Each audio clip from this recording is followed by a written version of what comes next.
when you work in foreign countries, you're absolutely at the behest of the government. You're a guest in the country, and you're here to help. So we're relying on our foreign counterparts, our Chinese counterparts, to do the background work and to share that information with us. So there's a lot of trust building that has to go on, and there's a lot of understanding of what the goals are, and that it's going to be confidential, and that we're not going to somehow, leak information. So that's working. I mean, they are sharing data with us that we've not seen before, that no one's seen before.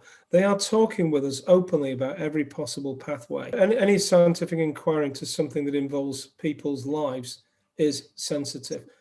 It's the same in the UK, it's the same in the US. We have to get permits, we have to get permission. We have to ask patients permissions to talk to them, to use those data. So we all have those constraints. And in China, we have other constraints too. And once you've got a year of politicization, it's no surprise that things are sensitive.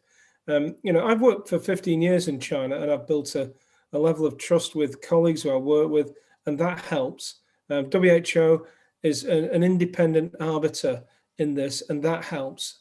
And I think we're working in the right direction. I think China's open and willing to work with us, and we're seeing that every day. We always want to see more data, but what we're doing is we're sitting down with our colleagues and we're looking through the data together. So, we talk about what sort of work we need to do, what sort of pathways we need to follow to find out more. We're just beginning. So each day we get further and further into that, but it's happening. We're seeing new information, and it's good. I mean, it's very valuable stuff that is beginning to help us look at the right directions for this virus. We're visiting the market. They don't have to take us there. We're in the market, looking around on our own and asking questions.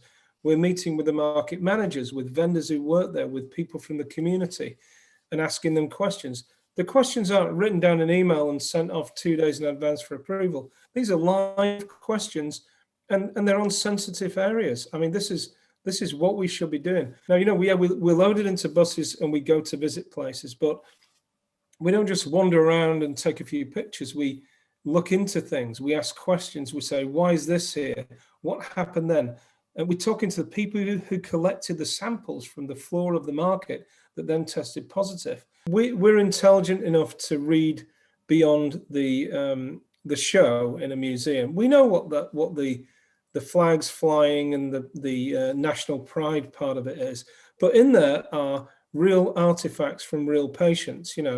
The beds in the temporary hospitals where children were being treated, the suits they used, the hazmat suits they used to treat people.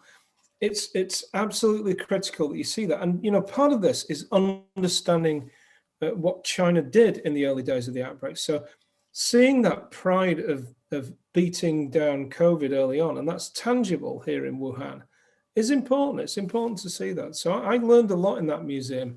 And, there are some parts of it that you can see beyond, but there's a lot of information in there. We will, at the end of this mission, produce a report which will have some indications of what the most likely scenarios are, and also some suggestions and really strong indications of what work needs to be done in the next few weeks and months to really get a grip of that.